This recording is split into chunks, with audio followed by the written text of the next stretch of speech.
One more lap to go here at Indy. He ran him all the way from 3 seconds back. 2 laps to go. Oh, Aldo gets spun. Oh, Matthew gets the apron around the Strexler. He spins right from the back. Huge wreck. The 2 flies up in the air. It's 3 wide. Oh, what a move by Derek. He wants to go.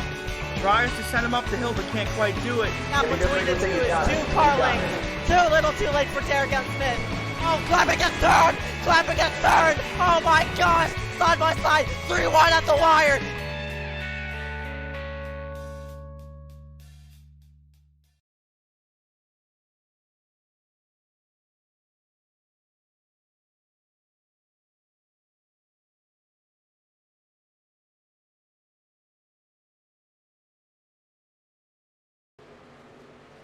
Daytona International Speedway, the host of the World Center of Racing and the Daytona 500, will play host to 62 drivers yet again tonight for just about the 3rd day in a row here.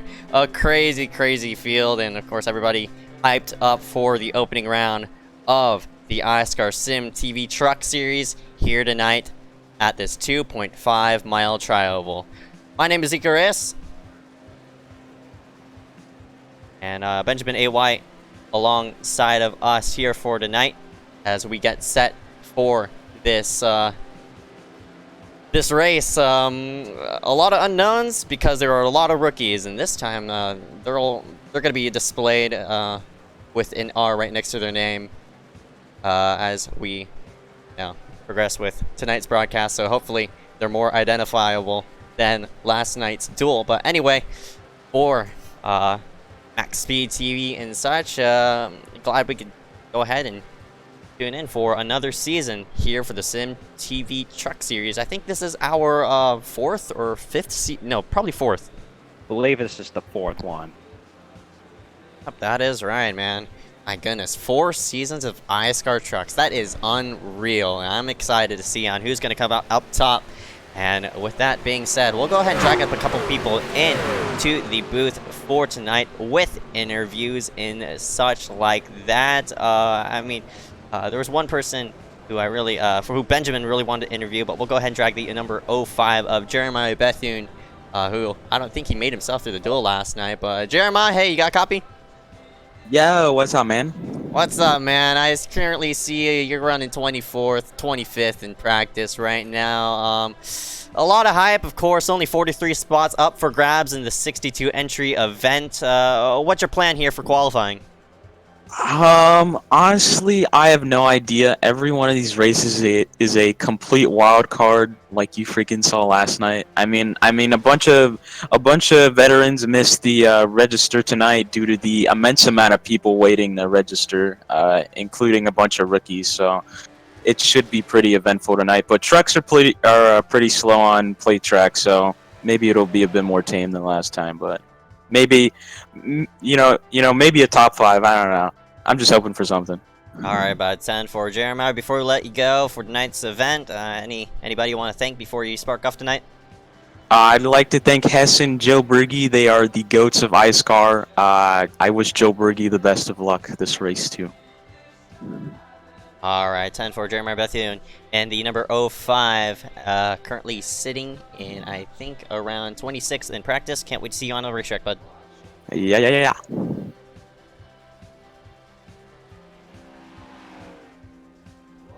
All right, we'll go ahead and drag in a couple of other people into the booth. Into the booth goes the number 38 of Damian Fenton. Hey, Damian, you got a copy?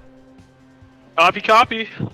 Hey, Damian. Of course, last season you made the truck playoffs, and here you are tonight. A lot of hype coming into this event. 62 drivers going to duke it out for 43 spots. That's about a third of the field who's not going to make it. So, if you do somehow end up in that LCQ, to top 5 yourself, what's going to be your plan? Honestly, I don't have a plan. When it comes to Daytona, everyone usually has a game plan, and it either works or it doesn't. When it really comes down to it, it's mainly all about survival. It's like a chess game, you know. You try to make one move, see if it works, and then try to make another move, see if it doesn't. So, it's just a whole chess board. of sorts when it comes to super speedways. It's my philosophy. Benjamin, got any questions for Damien? Well, this is your first race back in a long time. How does it feel to be back, Damien? Feels good, you know. Just straight patent designs, 365 everyday value Toyota Tundra. Feels good. Just trying to work on some single truck speed. Feels decent when it comes down to drafting with a partner. As of right now, all I got are butterflies, and hopefully that goes away once we get this race going. Well, it's good to see you back, Damien. Good luck here in tonight's race here. Thank you. That was Damien Fenton in number 38. We'll go ahead and drag in the number 5 of Brazen Collins into the booth. Hey, Brazen, you got a copy? Yeah, I do. Alright, man. That number 5 currently sitting, looks like you haven't logged in the lap yet, but Brazen, my goodness, 62 drivers yet again here for tonight. It's going to be 24 drivers in that LCQ. Hopefully you don't fall inside that 24 truck window, but what's your plans here for qualifying? Well, I've had a really bad speed week so far. I mean, just even in the open, I know that race doesn't really count technically, but I mean, I got wrecked on lap 2 in the heat race, and that's just kind of set the pace for how the whole speed weeks has been. And yesterday I got wrecked in my duel by 2 lap cars, and that's really frustrating me. It's on the top of my mind right now, so I'm hoping I can finally just qualify for a race and, you know, maybe actually be able to run longer than 2 laps this time. Alright, bud, 10 for that number 5, currently sitting, I'd say, 49th in practice as of right now. Brazen, before we let you go and for tonight's race, any guys you have on board you want to thank before you hit the gas?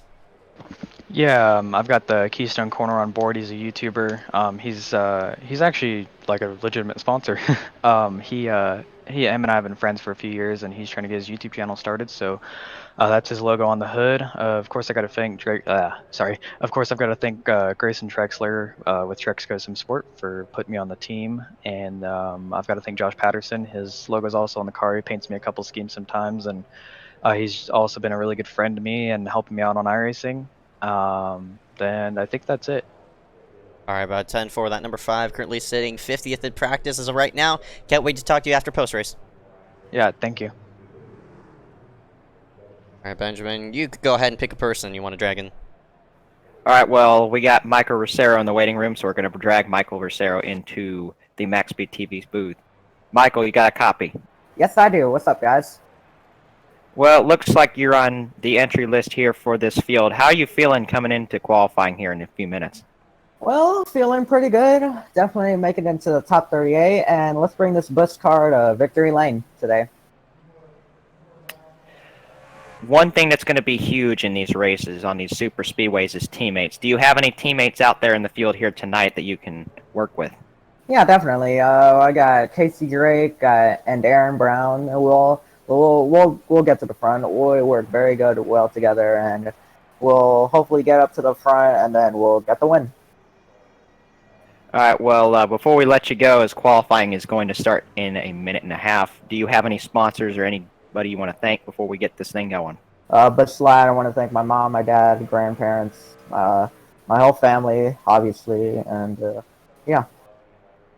All right, well, good luck, Michael, in tonight's event. Hopefully you can qualify into that top 38. That's going to be the most important thing coming into this session, is to get yourself in the top 38 and just guarantee yourself a spot in this main event, because it's a huge entry list. Yeah, I'm sure we'll make it in there. Thanks. And that was Michael Rosero in the number 023, and we're almost a half minute left from qualifying, so this is going to be a very, very, very stressful qualifying session for these guys.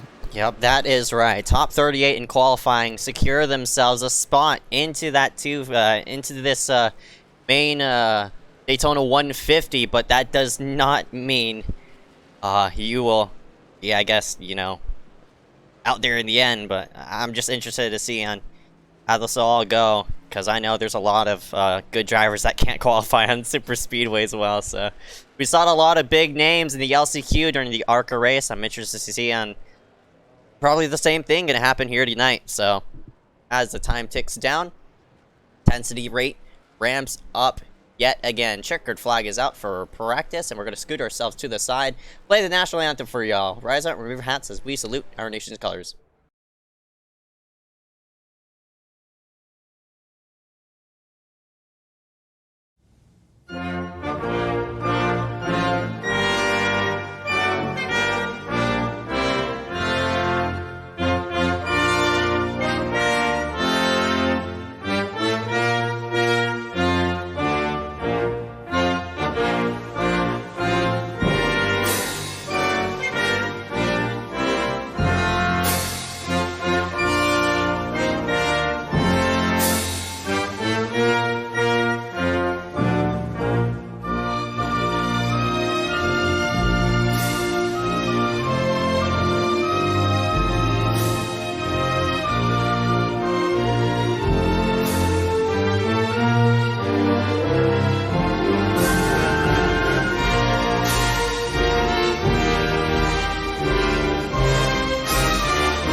Welcome everybody back here live for the Daytona 150 iSCAR SYMTV Truck Series. Going to kick off the season at World Center of Racing. And as of right now, the most important session besides racing, of course, is underway. And that is who's going to be the fastest out on the racetrack.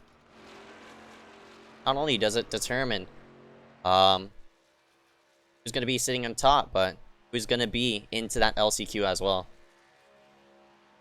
The spot that we're looking at here is 38th. 38th is the final spot to get in on qualifying. You could qualify 39th and get crashed in the LCQ, and there you go, your night's over. So very, very, very important for these guys to qualify in the top 38. We'll see this board shuffle all throughout this session. Yep, that is right. Currently, Brayson Collins in number 5 holds the top spot. Of course, I'm pretty sure that whole top 10 will start shuffling here in about a minute, because they're trying to get their second lap in. As again, top 38 in qualifying get themselves a spot in for tonight. Peter Kenny currently sitting in 39th. Kian M. Raleigh in that 39th place now. The leaderboard is just shuffling left and right now.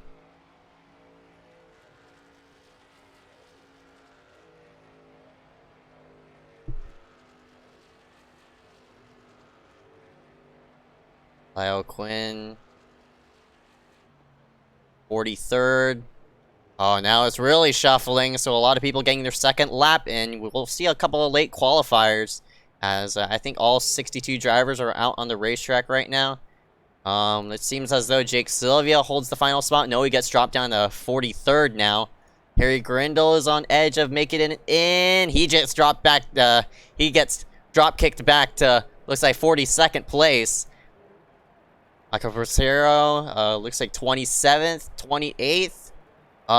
Dylan Alt is sitting 34th. Aaron Brown, Mitch Hobbs, Keelan Belsha. William Schmidt qualifies himself 36th place. Oh, he gets dropped back to 38th. Last one in. 39th, No, now 39th. He's out. Joe Bergey's in looks like 33rd, 34th. So that just kicked Dylan Alt out. Colton Zimmer is now the last one in. And now he's the first one out. So it's still changing. There's Casey Drake right there. As we don't actually see anybody on the track, but we're monitoring these guys where they're at right now. Dominic Howell, the last one in right now, is we're in the last half minute here of qualifying, as Colton Zimmer currently the first one out, and now that has also changed. So things are really going to be heated up in this LCQ, given some of the names we already see in here. But Parker White trying to collect his second pole of the week. So he's showing his qualifying strength here at these super speedways. There's a lot of Corey surprising Long names. to second. There's a lot of surprising names up here inside this top 10. DiMaggio, not Charlie Byer, Brady Wildman, one of the rookies, Cole Williams, Corey Long. They're all inside this this top 38. And my goodness, looking at this, this is gonna be wild because there's a lot of notable names inside this LCQ, and look at that, Joe Berge and Brian C. Mullen gonna round out row number 1. Row number 2, Dominic Howe and Colton Zimmer, 2 drivers that we're expecting to be strong here in this season, already are on the outside looking in. They have to race their way on this LCQ right here. Top 5 get themselves in. Aaron Brown, Dylan Alt. Alt holds the final spot in as of right now. Row 4 gives us William Schmidt and Mitch Hobbs, 2 guys that have huge prowess on these super speedways. We're not lucky in qualifying. Keelan Belsha, Hunter Ellis in the 001 and 18. They're going to be in the 5th row. The order going to be scrolled on your screen. Some notable names: Aaron Mulrooney Jr., your super late model champion. He's outside the top 10. Ibrahim Dejani, Brody Gardner is in the LCQ. That is a huge shock right there. Harry Grindle, he made a showing in the ARCA race, I think, before getting wrecked. Max Urich, he's in an LCQ again. Gabe Allen, Thomas Lloyd. Gabe getting himself in through the 250. Shuttlesworth. Shuttlesworth, he too is in the LCQ. More names coming through here. Matt McGrath, 21st. There's Josh Patterson, somebody who we expect to be aggressive all season long, in 24th, and that will actually round out the field. 24 drivers and 5 spots. That is, oh my goodness, that is more than I thought. This is gonna be wild. I'm not really sure what to expect, but I expect another LCQ wreck like what we saw in the ARCA race. And it might be even bigger because this truck is really fun to drive on the super speedways because the amount, the big hole it punches into the air, and of course the bumpers as well. They do align, unlike the ARCA car. That allows for lines to be pushed forward.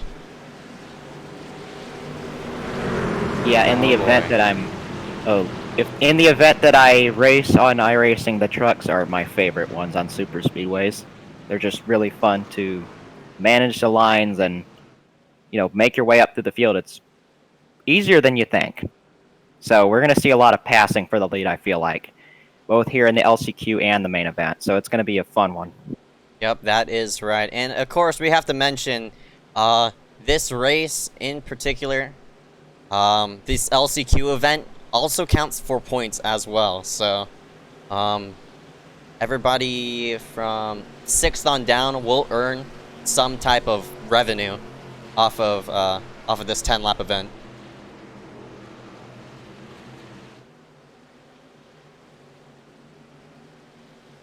Oh boy.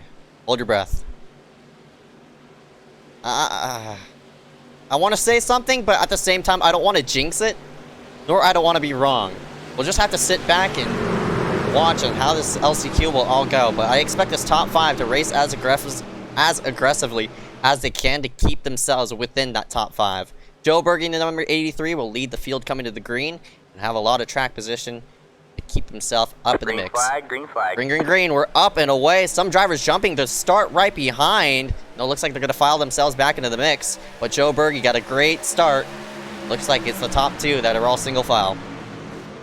Dominic Howe giving him a nice push down on the inside. Dylan Aldo as well. This inside definitely going forward right now, and this is going to raise a concern for this outside line. They did not get formed up the way they wanted to. Mullen already outside of this transfer right now, back in the 6th position. So these guys on the outside are definitely concerned with the position they're in, but William Schmidt jumps up, and just like that, that line is reborn once again as they head down the back straightaway, head to turn 3. Joe Berge continues to lead. Yeah, I think the fight is going to be around where Mullen and Mulrooney is, unless the second line could pull up forward, and Alt wants the gun for that high side, so now it's going to be Joe Berge and Dominic Howe on the bottom. No! Dominic hops himself to the high side. Schmidt gets booted to the third line, and that's going to boot him all the way to the back. Lots of squirrely racing up here as they head down the front straightaway. Joe Berge leads lap number 1. Aaron Mulrooney coming in behind him, trying to get up to the second spot. Currently the 5th spot held by Brody Garner, who is going to be one of our championship contenders to watch here. So it's going to be fun to see if he makes this race, how aggressive he'll be. But right now down the back straightaway, they continue to go double wide with one car on the outside there. That's William Schmidt. Got booted out of line down the front straightaway, but very close racing up here. And oh gosh, they just all wrecked, and that just took out the top 3 drivers, Mulrooney, Howe, and Berge. They have all crashed right now. That will put Brody Garner up front. So as soon as he was on the cutoff, he moved up to the lead right here with a good push by Aaron Brown. Hunter Ellis currently the last one in as they head to the start-finish line. Oh, I don't know what happened there. It seems as though somebody hooked somebody out of line on that high side, and it took out the top 3, reminiscent of what we saw in the Cup race at Talladega in real life when Jimmy Johnson attempted to make a move, and I mean, it was Brian Vickers who attempted to make a move and hooked Jimmy and Earnhardt, but down the back straightaway. Still 2 lines, fairly solid. Now we're seeing some more names get into the picture. That's the number 6 and Max Urich, he sees the top 5 right in front of him, but unfortunately he's just boxed in. He can't go anywhere. That's the nature of these super speedways, though. You get in these double file and 3 wide lines, and there's just nowhere to go as many cars trying to create lines right now for themselves. Dylan Alt now is taking the lead on the outside, getting a push right now from Brian Mullen up there. Currently the 5th spot still held by Hunter Ellis, but Colton Zimmer's very close. Ooh, watch out, guys. 3 wide and some cars squirrely on the inside there. Almost took out some more guys. Oh my goodness. Harry's trying to make a 3rd line work. If I was Harry, I'd hope for some cars to tag to the back side of you. Here we go. Oh, they're breaking down the back. Around goes Max Urich. Mitch Hobbs also involved in it. Looks like Ibrahim Dejani also gets caught up in it. William Schmidt is in there as well. And that'll eliminate more people out. I think Gabe Allen was also in that as well. And this will water down the pack to even less amount of cars up in contention. So, looks like we have at least 10. Only 10. But if these guys all crash, it's going to be a matter of who can get their truck going. But right now, Brody Garner continues to lead this race, getting a good push by Aaron Brown on the inside. Look at the squirrely racing right now going on for that transfer spot as they head through 1 and 2. I think they're just trying to push as much as they can to get that line going. It's interesting because these people up front are not really racing for the win, but trying to stay in position. You're racing for track position rather than the W itself. And that in turn changes the way some people race! What a save by Colton Zimmer! Cannot believe he kept it straight. I think that was Matt McGrath on the inside who hooked him. Oh, and Harry washed up the track and doored him. 4 laps to go this time by. Alt now by himself as Brian C. Mullen with a bit of connection issues. He reconnects back onto the racing surface and still inside that top 10 as of right now. Mitch Hobbs all the way to the low side. They're working around Joe Berge, who's out on the racetrack. Of course, Berge just trying to race, I guess, for points now.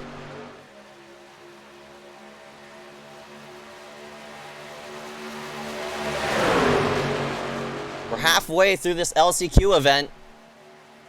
We're left with 9 cars out on the 9 trucks out on the racetrack. Luckily for Brian C. Mullen is blinking. Looks like vanished for the moment. He retains his 2nd spot up on that high line, and he's still within that top 5. But that outside line is starting to dwindle. I think Brian is getting a bit hot. That is another thing we'll have to monitor throughout the main event as well, is engine temperatures. These guys will push really hard against one another, and then their engines will be hot, and they have to cool them down, as Dylan Alt will get clear down to the inside. So new leader, that 98 truck of Dylan Alt, over Brody Garner. The 5th spot currently being held by Bridger Olson for EMR. Oh, down the front straightaway. This time by, we'll see 3 laps of racing left as Brian Mullen up on that high side, getting a push from Bridger Olson right behind. Alt still leading this pack as they're going to have to work around the lap car of the number 79 of William Schmidt, who's trying to hold the bottom side of the racetrack. He will not drop himself to the apron. And this will disrupt the outside line just a slight bit. Oh, it disrupted both lines evenly. Now Harry's going to take it 3 wide. I think that was a bad move by Harry because there's only so many cars in this pack. There's only 10 up here. He's not going to go anywhere. It's worth a shot, though. If he's on the outside looking in, he has to make something happen. It won't just magically come to him, but... Oh! Oh, and there you go. Matt McGrath just got turned, but they save it. That's going to totally screw over Hunter Ellis, who has damage now on the front of that 001 Ford. So that's an unfortunate break for Hunter Ellis, who was sitting near that transfer spot. Now it's, looks like 5 out of these 6 cars will make itself in, so there's going to be a bit of heartbreak, unfortunately, for one of these drivers we're looking at as of right now. Oh, that outside line just destroyed itself, and Bridger Olson looks like it's not going to go anywhere. If I was Harry, I'd shoot up to the high side and try to make something happen and get yourself beside that 151 of Aaron Brown to maybe force him into an LCQ position. But now the outside line starts to dwindle. I think Olsen's going to drop himself in line, and that'll leave Mullen out. So move Mullen to the last person out as we're hitting the white flag this time by. 1 more lap to go, and Brian C. Mullen is the first car out. If I'm any of the top 3, I'm staying in line right now.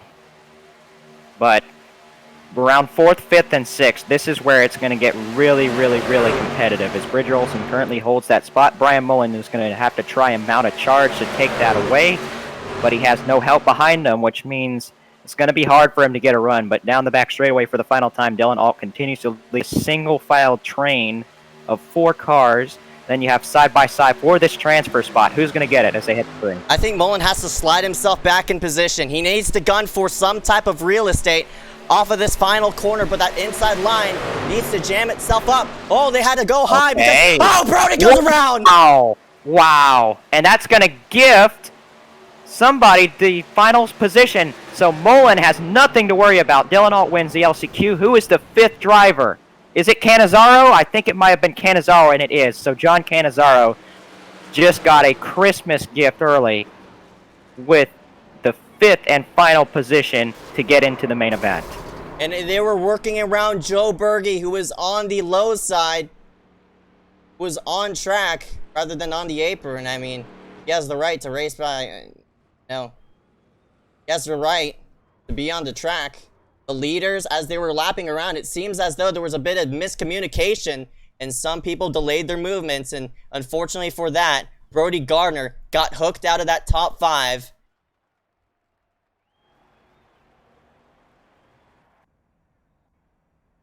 Well, there's your heartbreak right there. Wow, that's unfortunate for Brody. That sucks. He had it. Him and Aaron Brown both had it, and they crashed. Unfortunately, just trying to get around that lap traffic. That's right. We'll have a 5-minute cooldown as everybody gets themselves prepared for this session. So that top 5 of... Go ahead and... That. We'll go ahead and...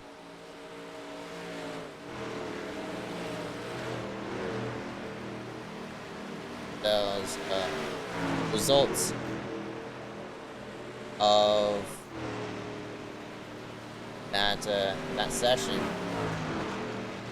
Don't know if it'll come up though. I don't think it's gonna.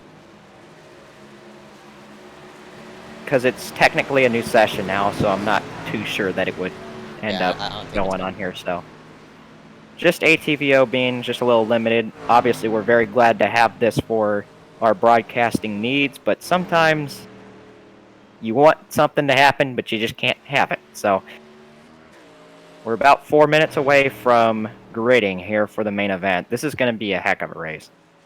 Doubt about it.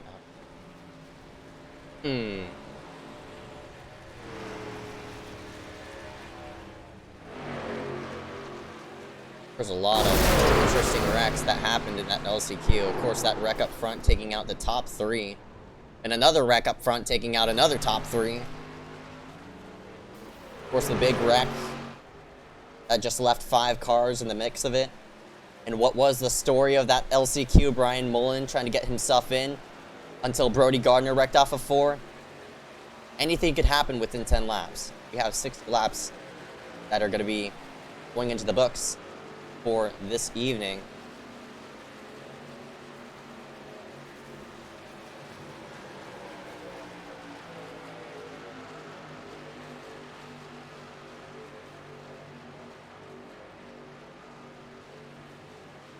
How will this all turn out? Well, we'll start off with predictions, I guess. Benjamin has currently 2 minutes and 30 seconds remaining practice as of right now. Who do you think is going to get themselves in?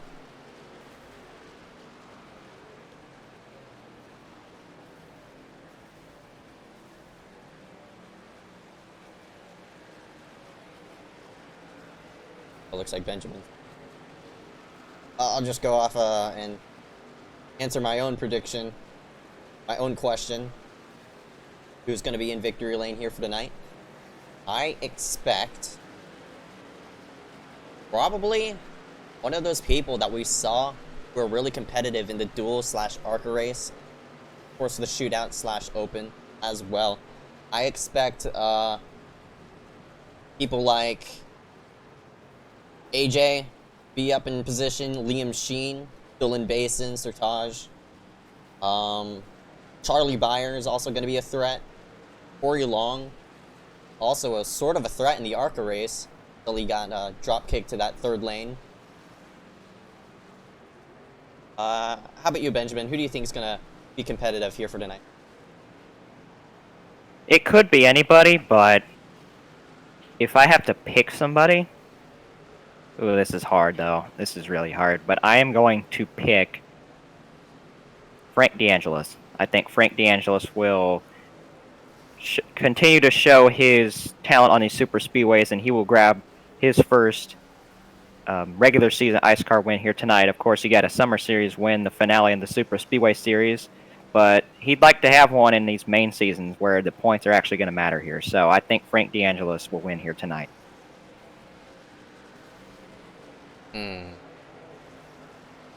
Alright, 30 seconds remaining in this practice session as of right now, as drivers get themselves set for the evening. Place your bets on the chat right-hand side of your screen. Hopefully your predictions are going to be right here for the evening. Again, we'll go over the race analysis once we do swap into the race session, in which we are currently. Pull it up here on the bottom left-hand side of your screen. Daytona International Speedway, a 2.5-mile trial oval, and 60 laps going to be logged into the book here for tonight. Elevation 36 feet above sea level, and the time of day, well, roaming around, looks like sunset. I guess the sun is already set, actually. So, pit road speed, 55 miles per hour, tire sets. We're running 4 here for the evening. And fuel window, 27 to 30 laps. That's going to be really, really important to fuel saving as well. I'm not sure if you could stretch it all the way to 30, but if you can, it's going to be, what you call it? It's going to be interesting on who elects with that one-stop strategy. Yeah, these strategies are going to be very important in deciding who wins this race if it goes green for the majority. But we're going to go over our starting lineup here. Parker White will collect his 2nd pole of the week, so congrats to Parker showing his prowess on qualifying here on the Super Speedways, and Corey Long with a great showing to start the 2nd position. That is right. Having a bit of issues here on the iRacing side, but Parker White, Corey Long lead the field coming to the green. Frank DeAngelis, of course, Super Speedway winner. Cole Williams also in there as well in the second row. Row 3, Brady Wheeleman making his first formal start here tonight, and AJ Bain, who won Duel 1 yesterday, will start 6th. Row number 4 going to be consisted of the 250 winner last season, Charlie Beyer. He was also a 4-time Truck Series winner, so watch out for that number 7 if he could put it back in victory lane. Peter Kenny in the number 19 right alongside of him. Row number 5, you got Michael DiMaggio, who finished 2nd in points last season here in the Truck Series, and Lacey Cool will start in the 10th spot.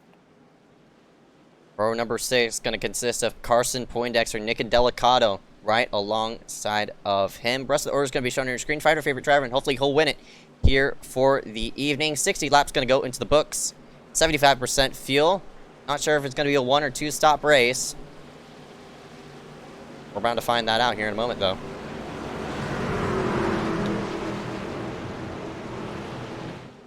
"43 trucks to take the green. Who's going to find themselves on top after this eventful night? Glad you could tune us in for the evening here live on Max Speed TV. Pace car scoots itself down on the pit road. Kicking off the season is Parker White up front, green flag, and we're back here at iSCAR. Good start here for the inside, and I think we're going to see a lot of cautious racing here in this first half as several drivers opt to pit start as well. So that's why you saw some of the lines move up. Corey Long is already dropping to the back, so top 3, now top 4 on the inside line are single file as they head through 1 and 2. Like more drivers going to elect to go to the right up against the barrier or drop themselves down onto the apron. AJ Bain, Corey Long right up against the safer barrier. You have a Nova, actually 3 Nova drivers who are on the apron as well. They got to merge themselves back onto the racing surface safely to get themselves going up in position. But right now, this top 5 is saying otherwise. They want a gun for that top spot, and right now it's being held by Parker White. I think we're going to have 2 types of people here. The guys that are going to be running up, gunning for the front all night long, and the people who are going to be conservative, lay in the back most of the race, wait for the crashes to happen. So you're either one or the other here, but right now Parker White continues to lead this group. First car on the outside there is Peter Kenny getting pushed by Lacey Cool up on the outside. Peter doing a nice job up here in the top 5. That is right. Peter holding up that high side. We've seen him in victory lane here before at Daytona. It happened in the bronze race, but here he is in the truck. It's just a matter of how he's going to work himself. Oh my goodness, a bit out of line is Blaze Crawford and Lacey Cool, but they keep themselves straight as of right now. Currently up front, it's all Parker White as of right now, but look at this tail end of this lead draft. All these cars are sort of sporadically placed around this tri-oval as they try to get themselves situated for this first run. Peter Kenny getting a huge shove on the outside there by the number 40 of Lacey Cool. Peter trying to lead his first laps of the season right now as they head down the back straightaway. This is a good run for Peter early. I'm very happy to see this as continuing to get a huge push from that 40. That 40 truck has already got to be running hot with the way she's been pushing. Peter Kenny to the lead. That is right. Lacey looked like got a bit out of line. She's going to have to scoot himself right to the backside of that number 19. That turn opened up the door for Parker White to get some clean air yet again. We're stacked up double wide, at least 5 rows deep. No, 6 rows deep, excuse me. Looking back to Nick and Delicato in that number 10 machine on lap number 4. And looks like a couple cars going to scoot themselves out of line up on the high side. Looks like to be Peter Kenny. It seems as though he dropped himself right up against the safer barrier for a reason. And Jake Sylvia thought he was trying to make a move, I guess, but never mind of that. As Lacey Cool is gunning for the lead. One car dropped itself back to the low side, and that was one of the inside line cars. And look at that top 2 shoot away. Cool to the lead down the back straightaway, heading to turn 3. Blaze Crawford goes to the 2nd position. Max Brady as well, who Blaze is working with here tonight, is up to the 3rd spot after starting in the 20s here. So guys are quickly moving up through this field. Not surprised to see that in these trucks, though, but up the outside, Max Brady gunning for the lead. Great job as of right now. He has a teammate, sort of a teammate right behind him. That's the number 10 of Nick and Delicado. I know those people have some top split experience. Speaking of top split experience, up on the top side is the 78 of Jake Sylvia, who's trying to work himself to the back side of that number 10, maybe make that outside line more viable and such like that. A new scheme there you see on that number 66. That is a proximity machine, but it's a non-familiar driver. Derek M. Smith, of course, a new addition to that team, is that number 66, Derek, who's now on proximity. He used to be, I don't know, he used to be an independent, I think. But now, since he's on a team, that's a huge addition, proximity. Yes, him and Andy McDowell got signed today, so those are two key additions for this team as they want to come back from having kind of an off season in the summer series, as one car is getting lapped on the outside. That is actually Harry Grindle, so I'm not sure if he pit started or what happened there, but Blaze Crawford now up on the outside line, getting a push by Max Brady down the back straightaway. Max is a really good pusher, so I won't be surprised if Blaze is going to get clear into turn 3 here. Harry is going to be the first car lapped down, but there's cars sporadically everywhere. We're sort of at the tail end. Brian C. Mullen, looks like Damian Fenton, all in there as about to get lapped here in a moment. So Harry is going to have a bit of company fighting for that free pass next caution. I'm not expecting a wreck here within this first 30 laps. So for all these people in this lead draft, keep yourselves clean. No, they don't. Oh! Wow. Oh, they don't tell me they all just saved that. You How? are kidding How? me. Okay. What? How?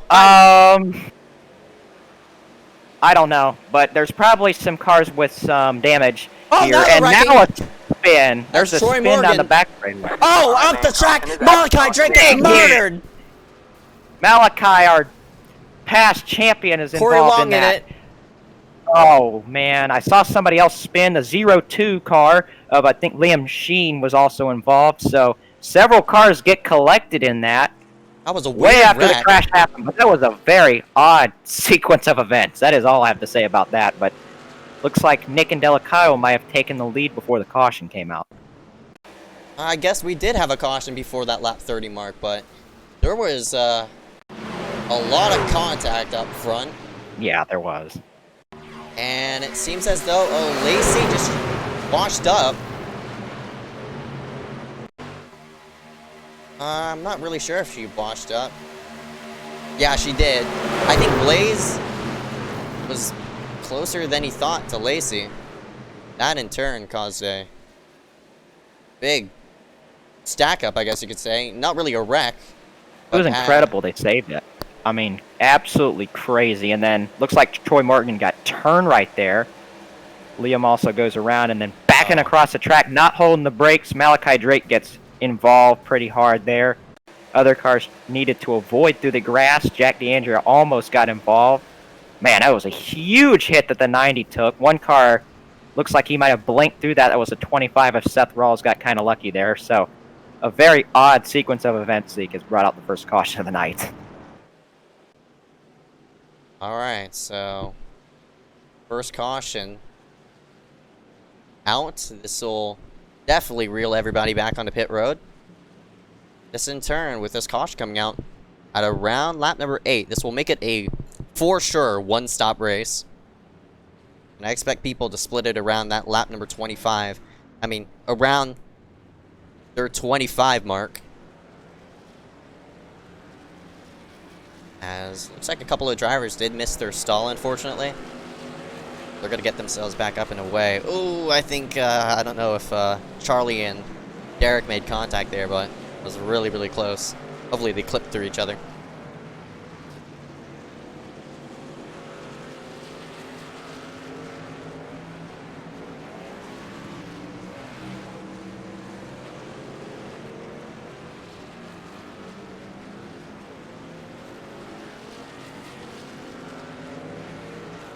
Somebody's backing up through at least 5 stalls. Probably gonna get DQ'd. Not sure who that is. We have a new race leader, though. And that is John Cannizzaro in the number 74.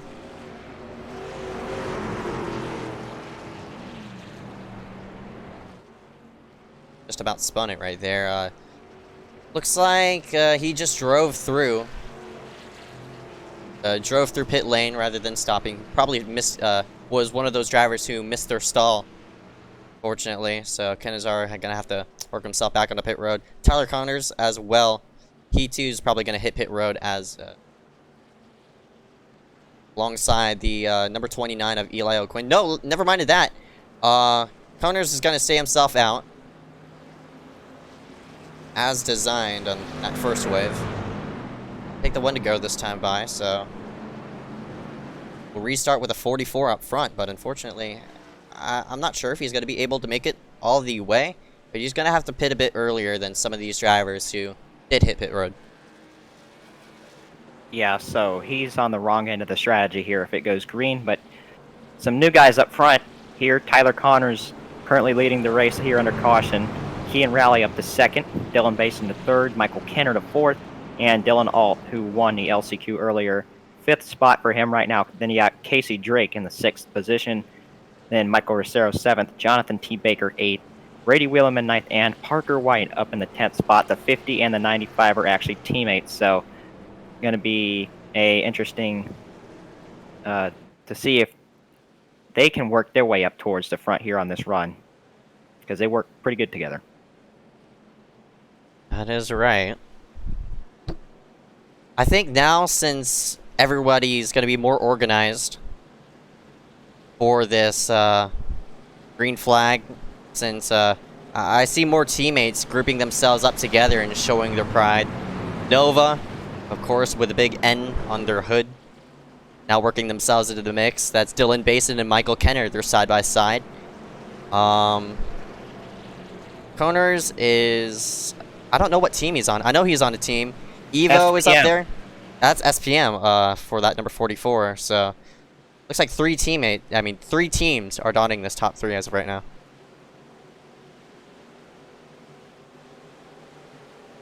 Green, green, green. Back up through the gears and up and away we go yet again for the first restart at Daytona. And looks like Kean M. Rowley got a better start than that number 44. But unfortunately, those top two have a bit of gaps between the cars behind them. But they catch up into one, and they stack up to get themselves rolling down the back straightaway. Few cars are out of the race now. Corey Long and Malachi Drake both blew their engines in that crash, so they will no longer be in the race. Unfortunate starts to their seasons. Down the back straightaway, though, Kean Rowley getting a good push by Michael Kenner. He may be clear into turn 3. Yep, that's right, but he's going to have a mirror full of those Nova Sim Racing drivers right up on that high side. Basin wanting to go up to that high side and maybe fill that gap right in front of Casey Drake and that number 87 who's on Eric Heater's team. And Heater's nowhere, or none of his teammates are up here in the mix, so it's just Casey Drake himself as of right now, but top two, double wide. It looks like we're stacked up at least. Looks like 8 rows deep. Down the back stretch, though, Kenner getting a nice push from his teammate Baker on the outside. Baker has really shown himself as a strong contender on the super speedway so far this week, so it won't be surprising to see him maybe get his first career win right now. But a long way to go. Kean Rowley getting a nice push by Tyler Connors is up front. Yep. Oh, the 14 slid himself up the track, opened up the door for his own teammate to take a look in, but looks like it's not going to happen. His teammate, Jonathan T. Baker, was mindful of him to get back in line. That nearly caused a big stack up on that high side, but luckily everybody kept themselves organized for right now. Look how many cars are 2x2. Yes, 2 cars. Breakaway. Oh, a huge save right there by, was that Dylan Alt right there that got a big push down the back straightaway? He almost went around. But 2 cars out front and then double wide for many rows behind them. This is going to get pretty interesting. And those guys way in the back, they may be attempting to save fuel here, but a lot of them are just trying to stay out of the carnage. Yep, that's right. For the 44 of Tyler Connors, he's on a different strategy than the rest of the people.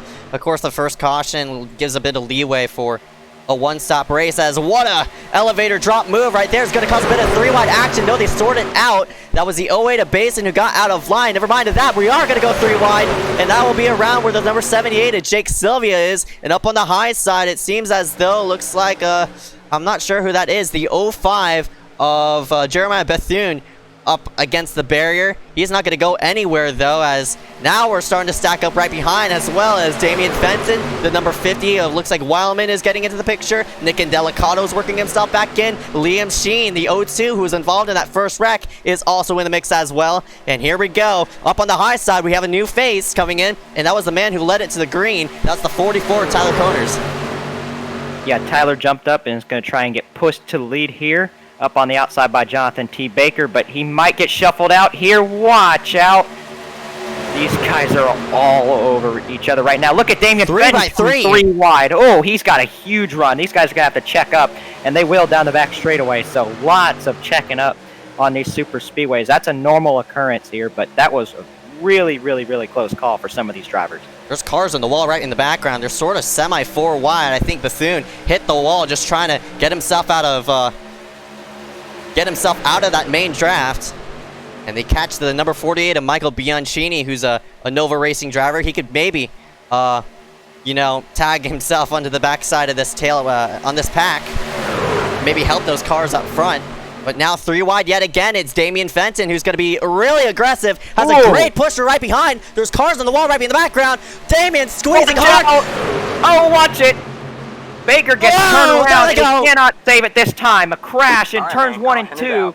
Jonathan T. Baker around. Jake Sylvia. One car plows into that one. I think that might have been Bethune, but I'm not too sure on that third car. But, wow, not as big as crash that I thought it was going to be. But Jonathan T. Baker has heavy damage, and so does a few other drivers. Totally unfortunate for Jonathan T. Baker, who has been running good all week long, has not caught a break other than that bronze race where he finished in the 2nd position, but I think that damage is going to end his races. Lots of cars stacking up here down the back straightaway waiting for that pace car, but we're going to get a replay on what happened. Fenton was trying to follow all, I think, and he just got way too low on the racetrack, and then Baker, it had nothing to do with it.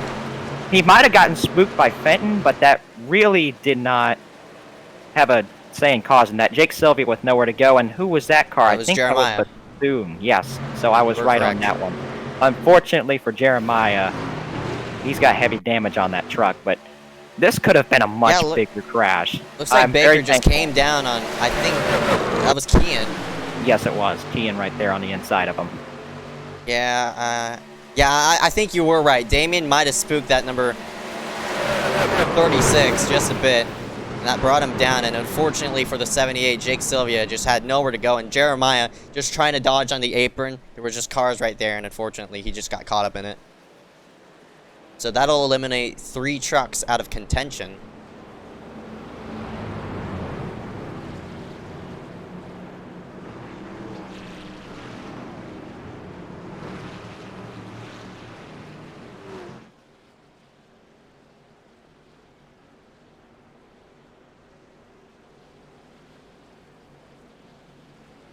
So, yet again, open up pit road.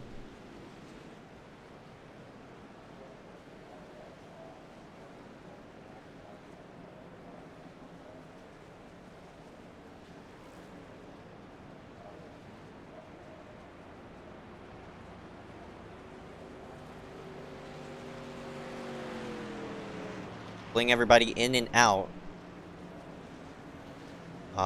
It's gonna be probably a fuel stop for some of these drivers. I see a lot of people, maybe some of them overshooting their stall, not being aware. Jeremiah actually drove through. I think he did. Oh no, it looks like he is in a stop, in his stall.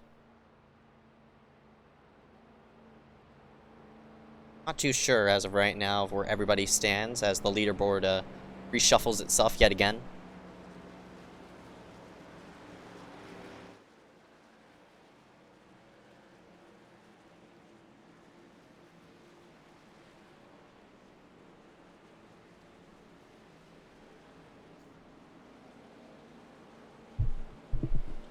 We're under our second caution here for the evening. Working in on, I'd say, half, 1/4 of the way through the event.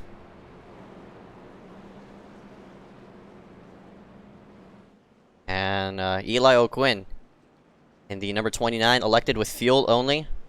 So he's the first car out, alongside his teammate with Michael Kenner. I don't think anybody's gonna go on the pit road and top themselves off, but it will still be a one-stop race from this point forward.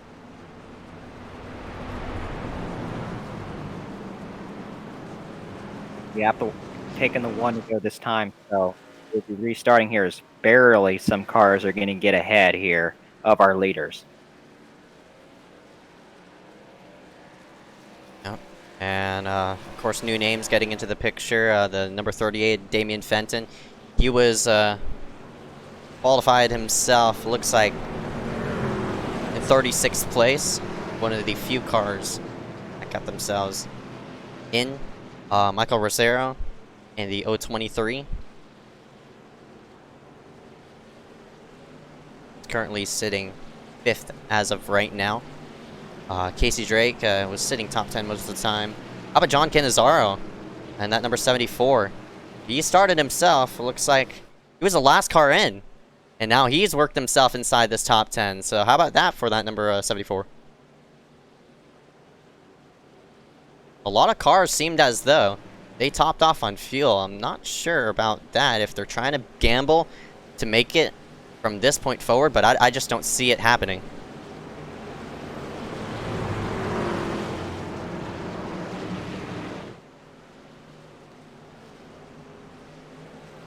For right now, though, not of any bother to that number 29 of Eli O'Quinn, who's gonna rake himself back up into the top spot once we take the green flag.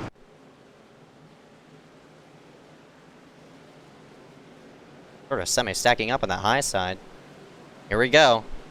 Two Damien's gonna work with each other. Green, green, green, and we're up and away. Damien had to check up just a slight bit, and look at the checkup right on that high side, and that'll destroy the high side just a bit. I think the Nova teammates are trying to work themselves together. Whoa! And Delicano get a huge shot, and there are 3 wide, as unfortunately for that Nova Sim Racing truck, he's trying to get himself in the mix. Damien's there! Wow. And there was a near wreck. A lot of guys clearing themselves here tonight, but down the back straightaway, and Delicato trying to go for the lead, but O'Quinn has the push and the help down the back straightaway. Rosero blinking right there in the second position. Casey Drake up to the 3rd spot, so those two teammates, the 023 and the 87, up to 2nd and 3rd here. Is Canizaro 4th on that inside line, kind of lagging back a little bit, but here comes those two teammates to the outside, but they're pushing these guys to the 3rd line right now on the racetrack. Rosero takes the lead. Oh, looks like Kenner's trying to drop himself down. He tried to drag Damian Fenton with him, who's all over the racetrack. Now he holds the middle side, but has a huge run. Unfortunate with no help, but that'll now put the number 38 first car on that high side. And the 08 of Basin gets booted back. I think Damien's trying to scoot himself into that gap right in front of that Nova car. Looks like that seems to be, I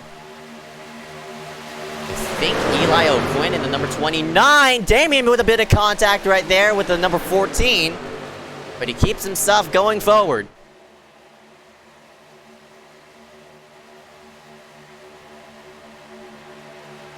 Now Damien's going to get a huge shot. Oh, looks like Indelicado hopped himself up to the 3rd lane. Maybe trying to get a bit of air. I thought he was going to the 3rd lane and maybe make a run because his teammate of Kian M. Rallig is right behind him as well. They worked themselves 2 by 2 down the straightaway. Oh, Damien's out of line with that huge bump. Right behind, coming into turn number 3. We'll see if Damien could go ahead and clear on in. Looks like no, but he will have the run through the corner. And I'm sure that number 38 will easily drop himself down to the low side. If he hugs middle, he'll... Oh, Damien out of line. And Kian looks like wanting to split the gap. But now the two Evo teammates are hooked up there, 1 and 2 on the high side. And this will leave Damien Fenton without really a teammate to work himself on. He's going to have to rely on Michael Rosero to push himself forward. But he led a couple of laps, so that will add a couple of bonus points onto his resume. First time we've seen the 10 in the lead here tonight, so Nick and Delicato, of course, getting that help from teammate behind and Kian Rally. Harry Grindel, after getting lapped earlier, is out to the 5th position as Heavy blocking in the mid-portion of the field right there. That was close. But good to see Damien Fenton up here leading this race. Yeah, he led the last he led the last truck race the last time we were here. As, a bit of shuffling there up on the high side. How about some new names working themselves into the picture? The number 70 of Harry Grindel. I think he was one of the LCQ cars. Yep, he was. He started himself all the way back in 40th. Seth Rawls also into the picture in that number 25, who's sort of disconnected from the top 2 of his teammates, but he's worked himself now into the top 10 as the Evo teammates are going to drop down to the bottom side.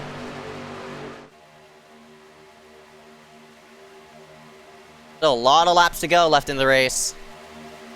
We're stacked up 2 by 2. Looks like 7 rows deep.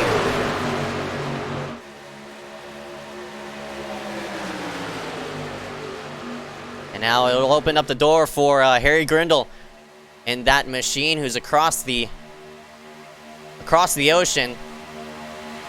It's a gun for the top spot. Fortunately, he was short by a splitter at the wire, but he'll have a nice pusher right behind them with the 08 of Dylan Basin now into the mix. Of course, Basin winning the shootout. As Indelicato is going to move himself up to the high side and blockade that number 70 of Grindel, who's peeking right up against the safer barrier. And looks like he won't make the move, but it'll push Indelicato back up front. So Indelicato doing a great job of controlling the lines and keeping himself up in first place, but we'll see if he can retain it for long because Grindel has another run. Some drivers hitting pit road toward the back. Not sure about that. I think that was Liam Sheen. Well, it looks like it wasn't. It was the number 49 of Sertaj Mon.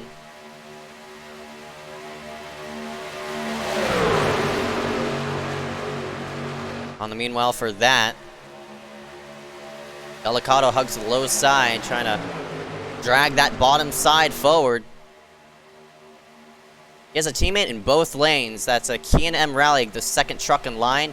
The third truck in line, the number 25 of Seth Rawls, a bit of 3-wide. Well, attempting to make some 3-wide action right behind there. That's John Canizaro and the 404 of Blaze Crawford, who's jamming on the brakes. And that'll disrupt that outside, the caboose of that outside line just a bit. Maxar Brady is not going to be pleased with that. And Indelicato now leads the high side. I'll have the number 70 of Harry Grindel as a pusher as well. This will leave Damien to the second truck on the inside. Maybe make a run for that top spot. Oh, he doored the 70! Watch out, Damien. Oh, He's there's so much room in the middle. Here. He got all squirrely out of turn 2, and that'll allow Nick and Delicato to get to the inside, but Harry Grindel up on that outside line got a huge shot from Basin, and here he comes trying to go for the lead. Yeah, it seemed as though that contact there with the number 38, it disrupted that inside. Look at the amount of cars that are hopping right up against the 10's bumper, and this in turn is probably going to keep the 10 up front for right now. Nobody's wanting to be around that 077 of Kian M. Rally. Grindel's going to make the move to the low side. We'll see if he can get to the bottom side. Looks like no.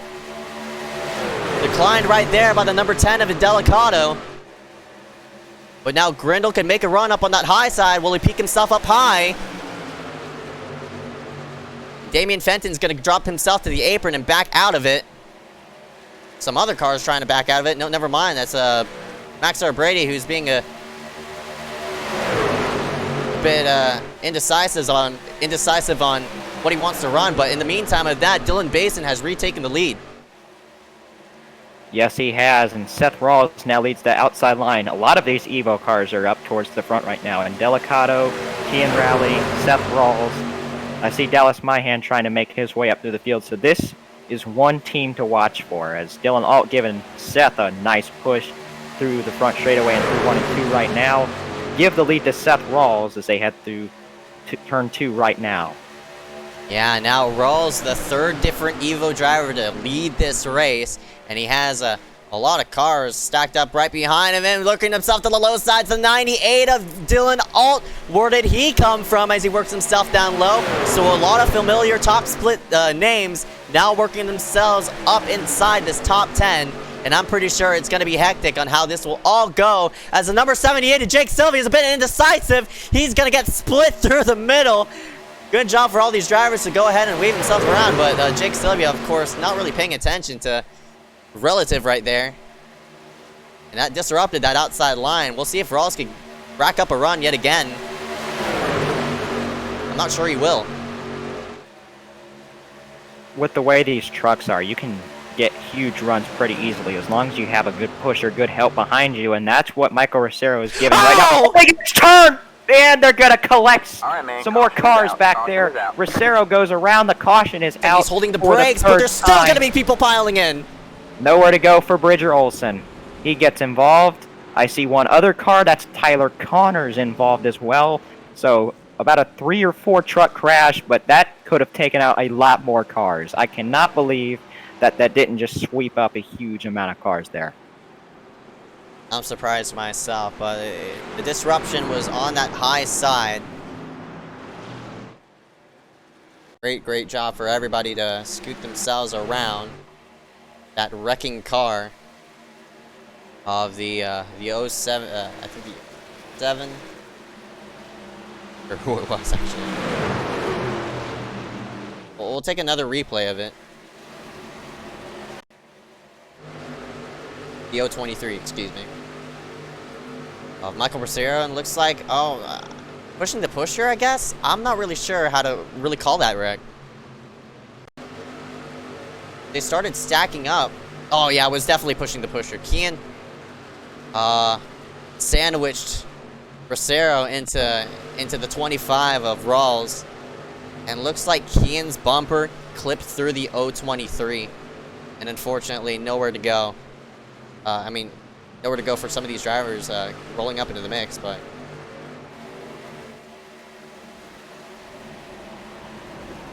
sucks to see it end with that 023.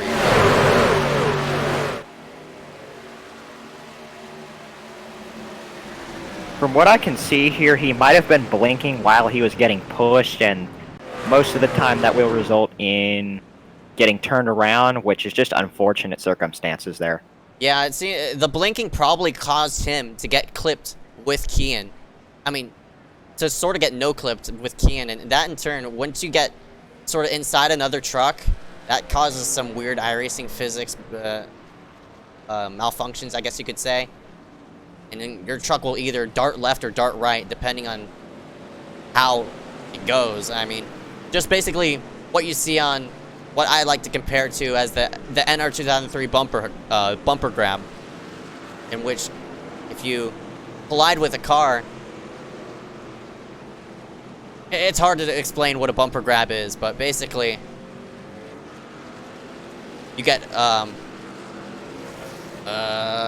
car in front swipes your front bumper off and it spins you around. That's what bumper grabbing is. Yeah, it's sort of like an inverted bumper grab, I guess you could say. But yeah.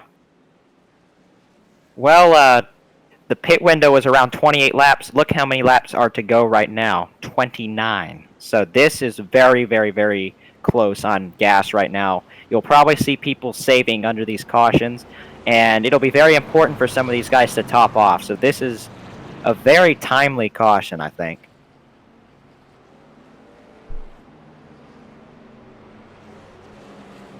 yeah, that's right. I'm interested if some drivers are going to hit pit road, maybe top off on fuel. I'm pretty sure we will see this, maybe toward the tail end of the pack, but well, it's going to be really, really close on fuel. Looks like some people will top themselves off, but A lone driver right there. I think that's the 5 of Brayson Collins. A couple Nova drivers getting hit pit road. Oh, a late maneuver there by Brian C. Mullen to work himself back onto pit road. Maybe he's going to scoot himself the top off on fuel. And all these people who are down on the pit road are going to be, I guess, if they save fuel right, they're going to be safer than the rest of these drivers right here. But all these drivers did hit pit road at the same caution, so it shouldn't be too big of a difference. But that little of a difference can make it can be the difference. That's exactly right. But Dylan Alt, Kean Raleigh, Casey Drake, Nick Indelicato, Seth Rawls, Brady Wheelam, and Lacey Cool, Derek M. Smith, John Canizaro, Blaze Crawford going to be restarting here in the top 10. And there's going to be a huge flurry of trucks that are going to be restarting single file, and that is because they came in to top off, and that is how iRacing will line them up. So if you see plenty of single file in the back of this line, that is why. Yeah, that's right. I'm interested to see on how this will all go.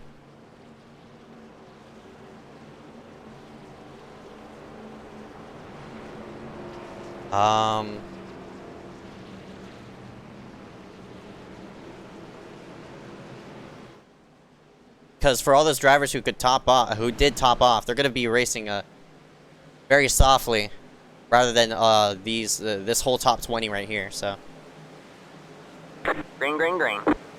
iSCAR is in, green flag is out, and we're up and away. Pretty even restart, I'd say. Both lines went about even there as they head down the front straightaway. Dylan Alt with Casey Drake behind him. Nick Indelicato is behind Kean Raleigh right now. We'll see which line gets the edge right now. Looks to be the inside with that shorter distance around the racetrack is going to be helping these guys through 1 and 2. Stack up yet again. Seems as though the bottom side could get itself rolling in the entrance of 1 and 2. But then once you work yourself down the straightaway, we'll see a bit of disruption there as Lacey dropped herself to the low side, and that opened up the door for a couple of drivers, and there are 3 wide around where the proximity lone car of that number 66 as Smith is, who's going to slot himself right behind that number 74, Canizaro. And how about Canizaro? Worked himself through that LCQ, started himself in 43rd, and he's about to lead some laps here at Daytona. How about that? Dylan continues to lead, though, down the front straightaway, but Kean Raleigh actually led that lap with a nice push from the 10 behind. Nick Indelicato proving why he is one of the best pushers here in this league as Kean Raleigh gets clear for the race lead. Now Seth Rawls goes up there with the 10. I won't be surprised if these teammates up here, the 077, the 25, and the 10, if they get up to the front and control this race, it's going to be so hard to pass them. And look who's coming up in that top 10 as well. Their teammate Dallas Myhan, so this is one group to watch right here. Yep, that is right, as they work themselves into turns 3 and 4. Yeah, I definitely see the big disconnection around this area where all these drivers are trying to save a bit of fuel. Who did top off on fuel, top off with 1 lap to go, so. As of right now, the way these top 10 are racing, if this thing goes green all the way, it's gonna be close for them, but I guess they think they could save it. They think they could go all the way.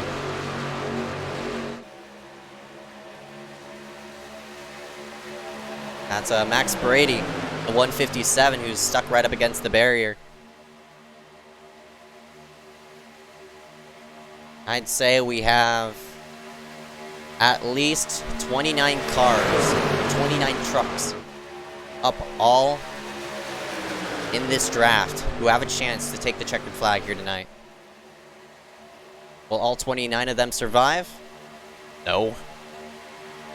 Maybe. I mean, there's a chance. There's a small chance, but in my opinion, of what I've seen during Speed Weeks, no. I'm pretty sure a lot of people would agree with me on that, but there is a chance. Still 31 trucks on the lead lap here as we passed halfway in this race, so it's not that bad of a start here, and I'm enjoying the way this race has played out. Several guys have, shuffled in and out of the lead as now battling down the back straightaway heading to turn 3. Nick Indelicato trying to pass Kean Raleigh right now. Nick has a pusher of Seth Rawls behind him. Dylan Alt who is one of the best pushers here in iSCAR, giving a push to Key and Rally. As they lap past one truck, that is Michael Rosero, who caught that bad break on the back straightaway. He blinked and then got turned, and unfortunately, he is way off the pace. All right, man. Oh, a caution is out. Oh, man. Oh, looks like Oh, it's AJ involved. AJ Bain involved. Looks like a big wreck through the tri-oval. Quentin Warman's in that. Number 94 is blowing up. Yeah, AJ's dead in the tri-oval. He tows it out of way. Frank DeAngelis involved. I saw Eli O'Quinn, I think, might have also been in that. The 29 car might have been one to watch here, but most single file here. I'm interested to see what happens. Whoa. Oh, man! Did the 023 blow up right in front of those guys? That could have easily been what happened. Watch this. Oh, no, what? What is he doing? That's a lack of awareness right there, and that will take out Quentin Warman, AJ Bain, Eli O'Quinn, Jack DeAndrea also got involved. Frank DeAngelis was also involved, so that, as much as you don't believe it, that is actually the biggest crash of the night so far, so very, very, very preventable crash has just brought out the 4th caution of the night. Yeah. Yikes.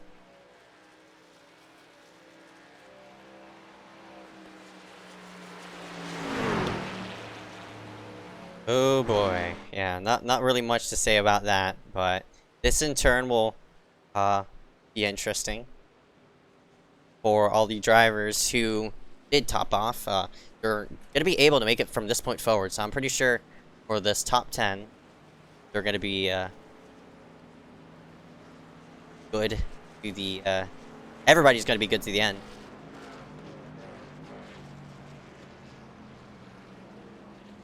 Yeah, so this is a timely caution for the guys that were concerned about their fuel numbers. This will be the chance to top off and definitively be good to the end here. But that's not a caution we wanted to see, as several drivers who had just been keeping their nose clean in the back all race have gotten collected and involved in the 4th caution of the night, which I'm very surprised to say this, but this is the biggest crash of the race so far.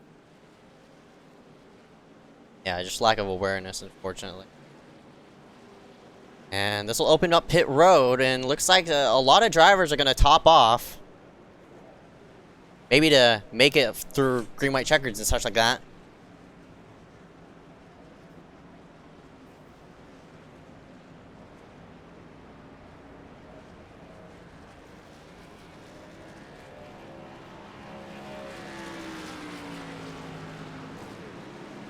Down everybody goes. Oh, one driver just totally... Oh my gosh, who was that? Oh, I feel bad for them. One of the Toyota Tundras just, sort of doored Harry. I mean, Harry is a Toyota Tundra. One of the Chevys overshot their stall, and as they were trying to merge back on the pit road, they hit Harry. I'm not sure who that was, but, RIP. That's probably going to be a penalty. Not sure that... I'm interested to see on how that happened. Sylvia? Damien's around. Oh, it was... Damien tried to whip it around, I think... And here comes Jake. Wow. That's rip. And yeah, Damien, number 38. Seems as though he got turned on pit road by, looks like... Oh, the 08 of Basin. Oh, you see his stall, that number 38 displayed there, and he just tried to whip it around, unfortunately, and here comes everybody flinging in. Sylvia's probably going to have a penalty. He needs to get cleared.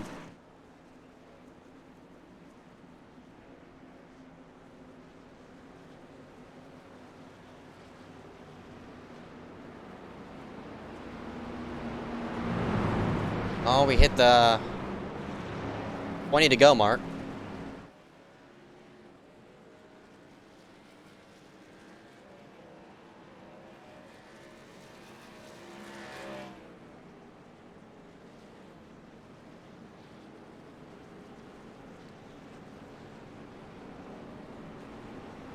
Lots of drivers saving fuel down here. Yeah, that's right. I'm wondering why. You can make it from this point forward. I think they're just trying to save for green-white checkered territory. Not a bad idea.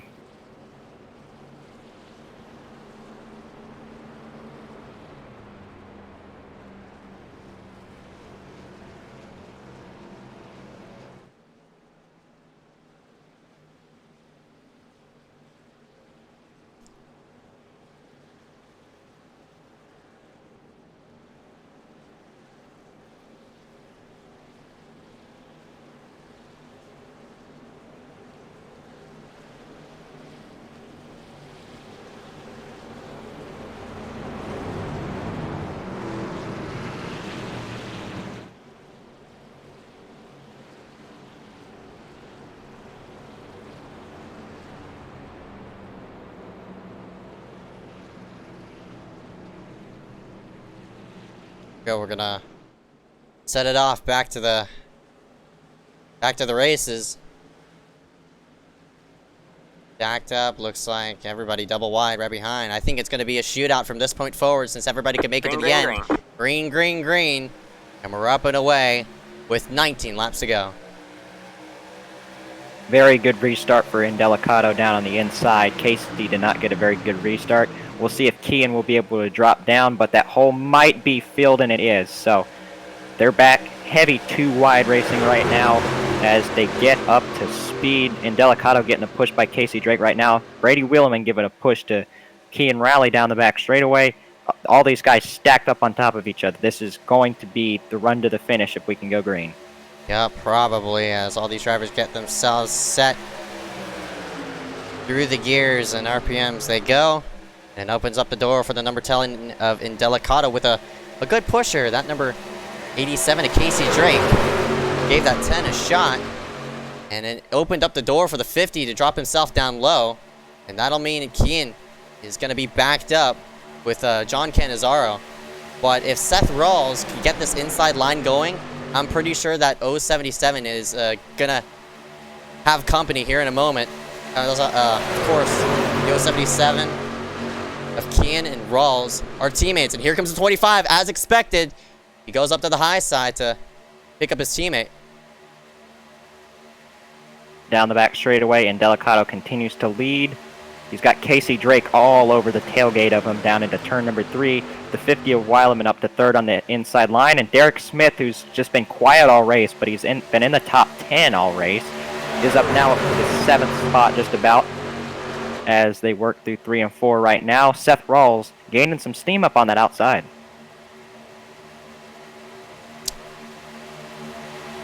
They're plowing up on that high side. Those Evo teammates of that number 25 and 077 are pushing forward. Rawls is leaving a lot of room between himself and Kian.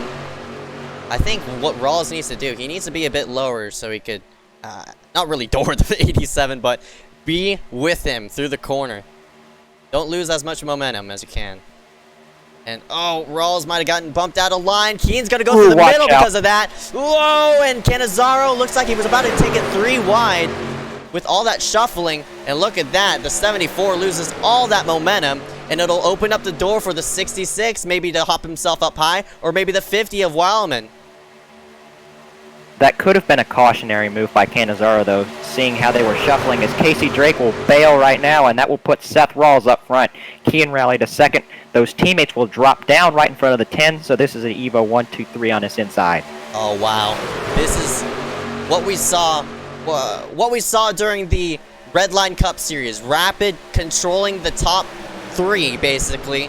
And here we go. This is why teammates are super important. You could communicate with each other to see what line is moving, and you could place your trucks at the right time to get yourselves in position. Look at this. This is beautiful textbook handwork by that number 25, 10, and 077 to get themselves inside this top 3. Down the front straightaway, Rawls gets the edge right now, and Indelicato trying to pass him, though, on that outside. One drive that we have not talked about since the drop of the green, Michael DiMaggio, is up in this top 10, so our 2nd place in points from last season is now moving up the field. It seems as though that number 10 of Indelicato is sort of falling back a bit Maybe the 50 of Wildman can spoil that high side.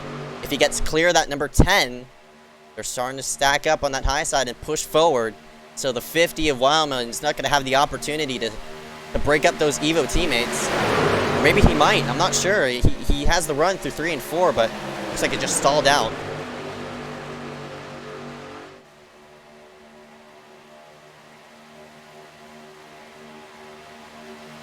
Across the line this time by 14 laps to go.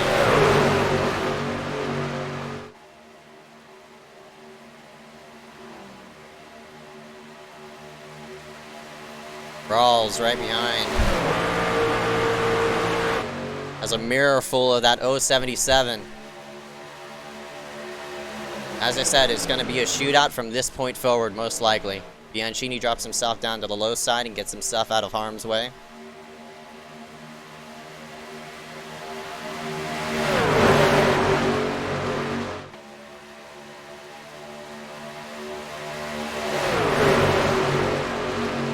Looks like Sheen washed himself right about... Oh, the wrecking! And around goes, looks like, I think, the 157 of Max Brady, who nails the inside wall. I'm sure Sheen was trying to boot himself up to the high side. Not really sure what that was about. But in turn, we stay green. And that really is singled out the... It broke up that outside line.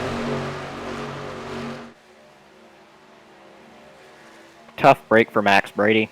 He was working his way up through the field and unfortunately goes around on the front straightaway, spins to the inside wall, hits it pretty good, but no caution. They work down the back straightaway right now. It's Seth Rawls continuing to lead this race. You made contact with the 041 of one of the Evo cars, Evo trucks back there. On the meantime of that, 12 laps to go anyway.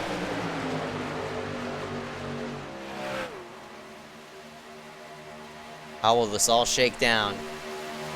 Hold your breath for these next 12 laps, because I'm sure it's going to be a shootout. And it's just a matter of time before that third lane just comes into fruition. But who's going to be optimistic to make the first move up against the barrier? Here we go. Here's a move. Kian Rally moves to the outside. One car gets forced 3 wide, and we're going to see that third lane coming to the end of this race. We're going to see that third lane have more of a role in the battle for the win here, but Kian up the outside right now getting pushed by, I think that's Indelicato up there, and it is. So Kian looks to maybe be clear here down the front straightaway, and he is, and he will drop down right in front of his teammate Seth Rawls. So these guys continue to control this field. It's very impressive to see what these guys are doing tonight. Yeah, and that's the power of teammates right there. But the 0-2 Sheen is trying to spoil the party. Looks like with the 04 Blaze Crawford as well. And here we go. The third line going to push itself forward. Never mind that. Alt wanted to make a try for it. But looks like Christopher Wild did not go with him. So now Evo 123 on the bottom opens up the door for Liam Sheen in the 0-2. If Liam could get clear that number 10, I think he's going to have a shot to maybe spoil that Evo party. But as of right now, he's just not going anywhere. But Blaze Crawford right behind him, they might want to push the issue. Get himself toward the front, and that inside line with that number 50 of Brady Wildman really damaged. So I'm sure Sheen's gonna clear that number 10. It's just a matter of when and how he's gonna do it. Liam still does not have a fall season win. He won a race in the summer series in the summer, but he is looking for his first fall series win. And he's got a really good shot to do it here tonight with 10 laps to go. Nick Indelicato, Liam Sheen side by side. Kian Rally pushing Indelicato. Blaze Crawford pushing Liam Sheen to 3.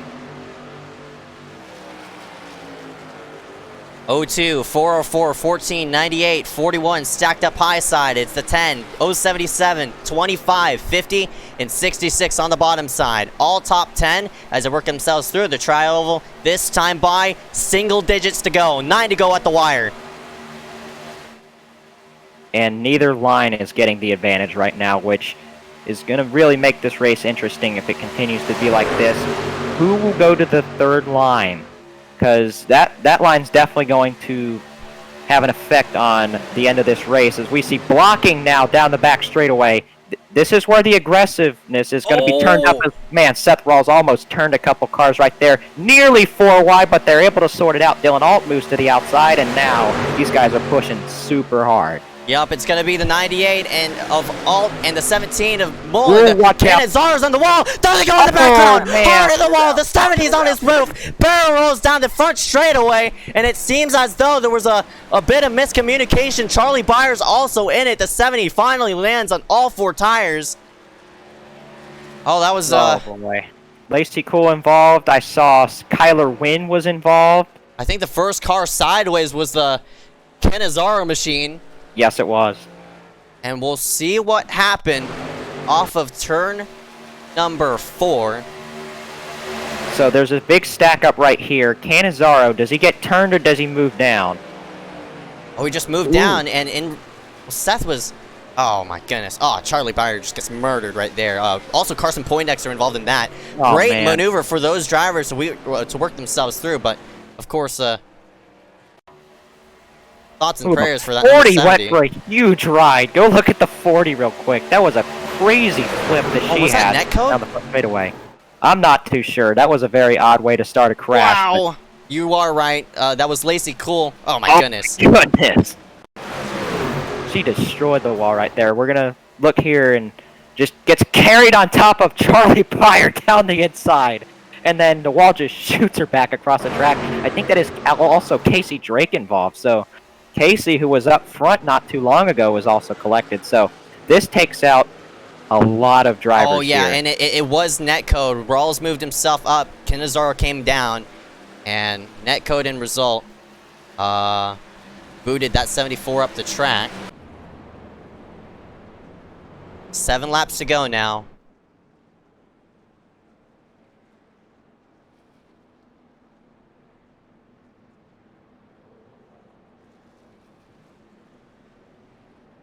Oh boy. We're gonna have a 5-lap shootout probably. That wreck eliminated even more drivers, so those people who had the option to fuel save are probably gonna be able to make it to the end. So we'll have more trucks in contention work themselves forward. Look how many cars are on pit road. Holy cow! I'm pretty sure more than half the field is dead, unfortunately, but we still have less than half the field up in contention. But the story of the night, is with Nick and Delicato, and Key and M Rally and Seth Rawls and all Evo cars, and they're going to be controlling this restart 1, 2, 3. They're doing they're doing it the right way, as of right now, of what we saw Rapid Motorsports do in the shootout for the Redline Cup Series. It's just a matter of who's gonna be the car, who's gonna be the truck that's gonna spoil the party. As long as you get one of those 3 Evo cars disconnected, I'm sure you'll have a viable shot. What Indelicato is probably going to do is he's going to go early so Rawls could scoot himself back behind the number 10 and in front of the 077.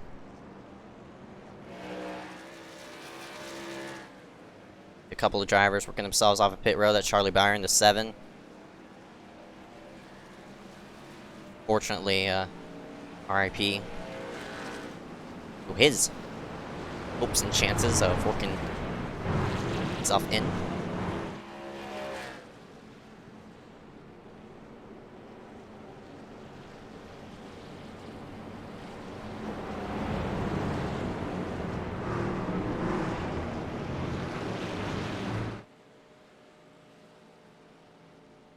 How many times have we saw the 70 on his roof?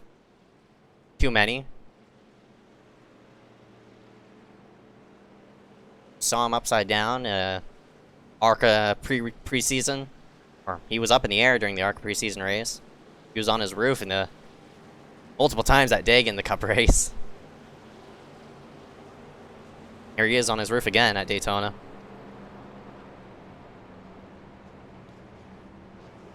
I'm I'm not sure if, you know, his location has to play a role in that. Because, of course, he's just about on the other side of the world. Who knows? Looks like we're going to have a restart here with 5 laps to go, so this will be the run to the end here. Teammates are controlling this front of the field here, and it's going to be very hard to move them out of the way.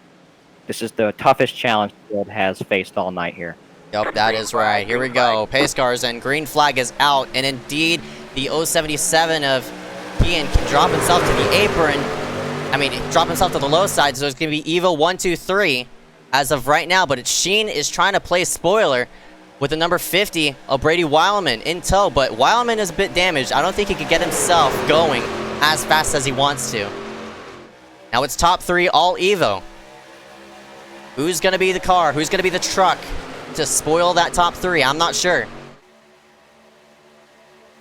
Oh, looks like Rawls wanted to move himself up to the high side. Kian as well. And this will boot Rawls to the high side. Now what Sheen has to do is he has to push the ever-living crap out of that number 25 and maybe have a shot. He's doing it right now as more cars move to the outside. Kenner, Wheel, others trying to move around and dice around as they continue to move through the trioval right now. 4 laps of racing to go. 4 laps to go this time by, and it's the 25 by a nose into turn number 1. Will it be that for long? I'm not really sure. Sheen is doing a great job of pushing the 25 of Rawls, but can he get that number 25 clear so that outside lane could maybe have a shot down the straightaway? So as of right now, oh, looks like a couple cars gonna, one truck in particular moves himself into the middle line, and this will slow down that inside. Rawls will take the lead and opens up the door for the 0-2 of Sheen. Rawls is actually blinking, so I'm not sure if that's going to disrupt that inside line. Looks like it doesn't. Now we'll see if Kenner could push the 0-2 of Sheen into the mix as we're 3 wide in the background. 3 laps to go. Everybody pushing as hard as they possibly can. Seth Rawls trying to get, I think, his 2nd career win here in iSCAR, doing a good job right now in the lead. Nick Indelicato trying to get his 1st win of the season. Here comes Liam Sheen on the outside, getting a push by Michael Kenner. Christopher Weil up in the top 10 now. These guys are coming up to the front when it matters. Yep, that is right, and they work themselves down the straightaway. It looks like Derek is going to be clear right behind the 17. Kenner wants to maybe take it 3 wide. I'm not sure of that. If he takes it 3, that's going to kill the outside line and leave Evo by themselves. 2 laps to go at the wire this time as Sheen gets a bit bumped out of line. Oh, he's trying to pinch as hard as he can with that number 10, but right behind him, I think Kenner's too squiggly for that 0-2 to maybe get a run for that top spot. 2 laps of racing to go. Seth Rawls getting a good push by Indelicato on the inside. Liam Sheen trying to pinch hard in the corners. He's getting pushed by Michael Kenner up on that outside. We'll see if that 3rd line's going to come into effect. I think it's not going to be long before somebody goes up there as they head down the back straightaway. Rawls gets clear, Indelicato gets clear. We'll see if Nick will move up as they head down the back straightaway. 1 car goes to the inside as a lap car. Good job for him to move out of the way. 3 wide in the back, but they're not going to go anywhere with it. Dylan Bason's going to take the bait and work himself through as they come to the white flag this time by. The 25 of Rawls is clear off of turn number 4, but now the 0-2 sneaks himself to the backside. White flag this time by side for the lead, and I'm pretty sure it's going to be between those two, the 0-2 and the 25. You never know. There could be a crash. There could be cars taking it 3 wide. We'll see as they head through turns 1 and 2 right now. Seth Rawls trying to hold on to this one. Liam Sheen trying to pinch. It's all on the line here at Daytona. Oh, looks like the 14 trying to peek himself 3rd line. I'm not really sure about that. Rawls moves himself up to the high side. I'm surprised that they did not take the bait. That Sheen did not take it 3 wide. Opens up the door for the 10 to the inside. 3 wide, and here comes the 41. Wow, everybody's just going 3 by 3 by 3. They're blocking. Oh, there they go!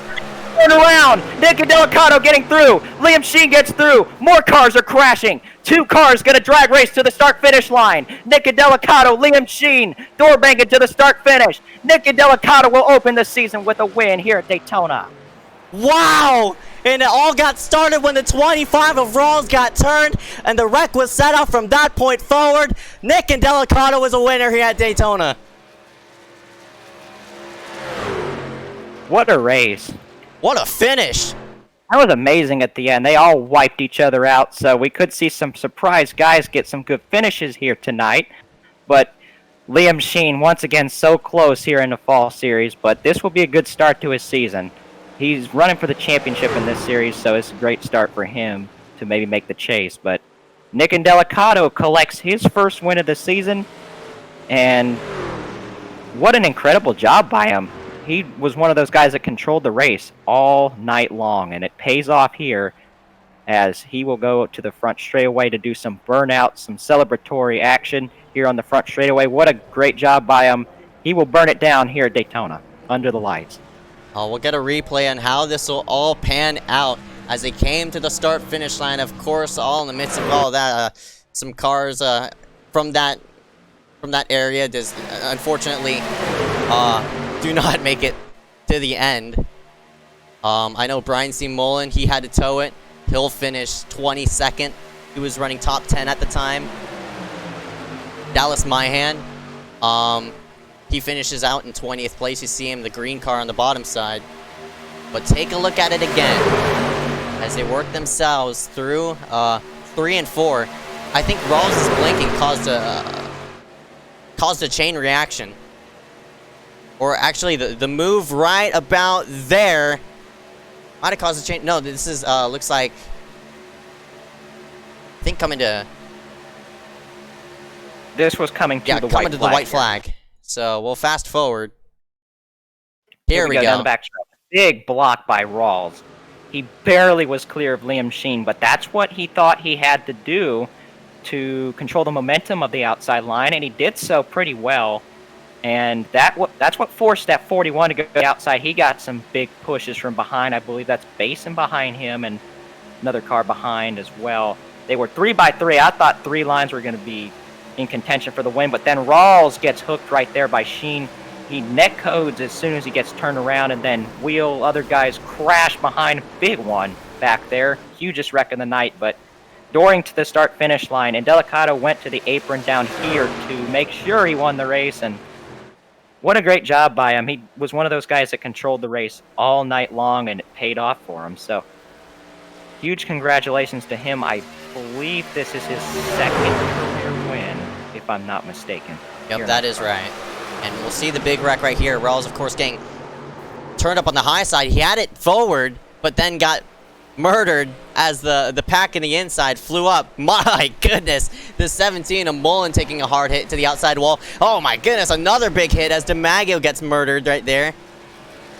And of course, everybody just coming to the checkered flag. Damian Fenton jacks up Kian M. Rallig. Brian C. Mullen, insult to injury. You see the 69. Frank, he does not make it to the start-finish line, unfortunately, but yeah, that big wreck right off of the corner. In result of that, some surprise names work themselves inside this top 5. Carson Poindexter gets 3rd place. Yeah, so one driver that was actually involved in a crash before will get 3rd spot here tonight. Blaze Crawford ends up 4th, and I am not sure who got 5th. I do not remember off the top of my head. It was actually Cole Williams. So we'll go over your finishing results, all 43 positions, starting with Nick Indelicato, our winner here tonight. Liam Sheen loses it by 31 1/1000ths of a second. He'll get a runner-up spot here tonight. Then you've got Carson Poindexter 3rd, Blaze Crawford 4th, Cole Williams 5th. Then you have Kyler Wynn 6th spot after hanging out in the back all race. Derek Smith in his first outing for Proximity Racing will finish in the 7th spot. Racing Collins for Trexco finishes 8th. Dylan Basin 9th, and Brady Weileman 10th place. Michael Kenner, Damian Fenton, Seth Rawls, Parker White, Christopher Weil round out the top 15. Michael DiMaggio, Kian M. Rallig, Dylan Alt, Dallas Myhan, and Brian C. Mullen round out the top 20. 21st goes to Frank DeAngelis here tonight. Jake Sylvia 22nd. Charlie Byer 23rd. Jonathan Baker 24th after getting involved in a crash earlier. Jeremiah Bethune 25th. Lacey Cool 26th. John Cannizzaro 27th spot for him here tonight. Harry Grindell in the 28th spot. 29th to Casey Drake, and Max Brady 30th. 31st going to be Michael Bianchini, Eli O'Quinn, Quinton Warman, AJ Bain, Jack DeAndrea, Michael Rosero, Bridger Olsen, Tyler Coners, Sir Tajman, and Corey Long round out the top 40. The rest of the order is going to be shown on your screen. Malachi Drake, Troy Morgan, and Peter Kenny round out the rest of the field. Here tonight for the iSCAR SYMTV Truck Series at Daytona. Congratulations to your winner of Nick and Delicato. We will be right back right after this. Stay tuned, there's more to come after this commercial break.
We welcome you here live back for the iSCAR SYMTV Truck Series Daytona 150. Of course, you're at Daytona International Speedway. If we weren't, we're probably at New Smyrna. But in the meantime of all of that, Nick and Delicato has picked up his first ever checkered flag at Daytona. And what a way to do it here in the opener. We're going to go ahead and drag him into the booth here in just a moment. But my goodness, what a race, Benjamin. Yes, it was. We saw a lot of different leaders. We saw lots of action. We saw some very avoidable crashes as well. But it all comes together into one great race. So what a great way to start the season. Yep, that is right. We'll drag your winner into the booth of Nick and Delicato on in. And congratulations, Nick and Delicato, over Liam Sheen by 0.031. My goodness, it came down to the wire, and when it mattered most, the teammates were the most valuable.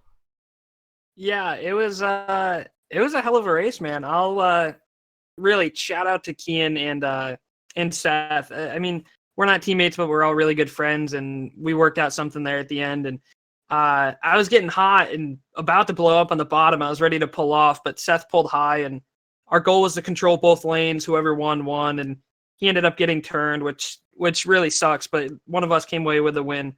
Again, huge shout out to Kian and Seth, but. Great race, good race with Liam at the end.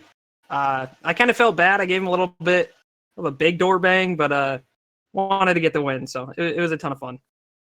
Yep, that was right. It came down all the way to the wire as you and Sheen duked it out across the start-finish line. You, of course, coming victorious here tonight at Daytona.